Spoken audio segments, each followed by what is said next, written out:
નમસ્કાર, હું છું પ્રિયા અને તમે જોઈ રહ્યા છો જનતા કી જાણકારી ન્યૂઝ। નજર કરીએ આજના સમાચાર ઉપર।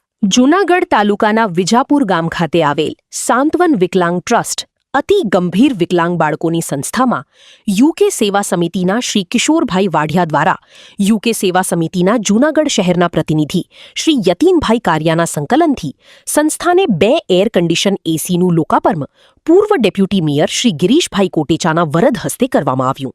કાર્યક્રમમાં સાથે શ્રી મહેન્દ્રભાઈ મશરૂ, શ્રી મનસુખભાઈ વાજા, સંસ્થાના પ્રમુખ શ્રી મહેન્દ્રભાઈ નાજભાઈ વાળા, શ્રી ગિરીશભાઈ આડતિયા, વિરેનભાઈ શાહ, નવનીતભાઈ શાહ, રાજુભાઈ પરમાર, અમદાવાદથી ખાસ આવેલ દાતાશ્રી ભારતીબેન ઠાકુર, શ્રી મહેશભાઈ રાજપોપટ, દીપલ રૂપારેલિયા, પ્રવીણભાઈ જોશી ખાસ હાજર રહ્યા હતા।